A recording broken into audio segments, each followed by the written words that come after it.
ਬਾਹਰੋਂ ਰਿਮੋਟ ਦੇ ਨਾਲ ਉਸਤਾਦ ਜੀ ਇੰਜ ਦਰਵਾਜ਼ਾ ਖੁੱਲਦਾ। ਓਏ ਕਿੱਥੇ ਰਹਿਣ ਡਿਆ ਵਾ? ਲਿਫਟ 'ਚ ਰੈਸ਼ ਕਰ ਲਈ। ਓਏ ਉੱਥੇ ਹੀ ਥੀਏਟਰ ਹੀ ਆ ਇੰਜ ਦਰਵਾਜ਼ਾ ਲਿਫਟ 'ਚ ਕਹਿੰਦਾ ਕਿ ਲਿਫਟ 'ਚ ਰੈਸ਼ ਕਰ ਲਈ। ਜਿਸ ਘਰ 'ਚ ਤੂੰ ਰਹਿਣਾ ਪੂਰੀ ਲੁੱਡੋ ਨਹੀਂ ਖੁੱਲਦੀ, ਪਹਿਲੇ ਆਹ ਸਾਈਡ ਖੋਲਦੇ ਆ, ਦਾਣਾ ਸੁੱਟ ਕੇ ਫਿਰ ਆਹ ਸਾਈਡ ਖੋਲਦੇ। ਫਿਲਮ ਕਰ ਰਹੇ ਆ ਉਸਤਾਦ ਜੀ। ਹਾਂ ਇਹ ਪਹਿਲੇ ਇੰਜ ਕਰਕੇ ਇੱਧਰ ਸਿੱਟ ਕੇ ਗੀਟੀ ਇੱਧਰ ਚੱਲ ਕੇ ਮੁੜ ਕੇ ਇੰਜ ਕਰਕੇ ਇੱਧਰ ਚੱਲਦੇ ਆ। ਆਹੋ ਵੀ ਕੁੱਕੜ ਰੱਖਿਆ ਵਿਚਾਰਾ ਸਾਰੀ ਜ਼ਿੰਦਗੀ ਇੰਜ ਨਹੀਂ ਕਰ ਸਕੇ। ਯਾਰ ਡ੍ਰੀਮ ਜੋ ਵੀ ਆਕੜ ਗਿਆ ਮੈਂ ਬਾਦਸ਼ਾਹ।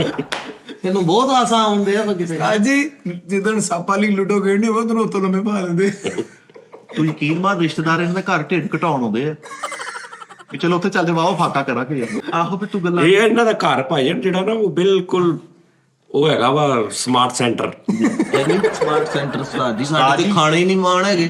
ਰਸ਼ੀਅਨ ਸਾਇਲੈਂਡ ਹੈ, ਚਿਕਨ ਸੈਂਸਲਿਕ, ਉਹ ਵਾਈਟ ਕੋਰਮਾ ਉਹ ਅਸੀਂ ਖਾਈਦੇ। ਕਿਚਨ ਸਾਂਸਲਿਕ ਸ਼ੈਂਪੂ ਹੁੰਦਾ।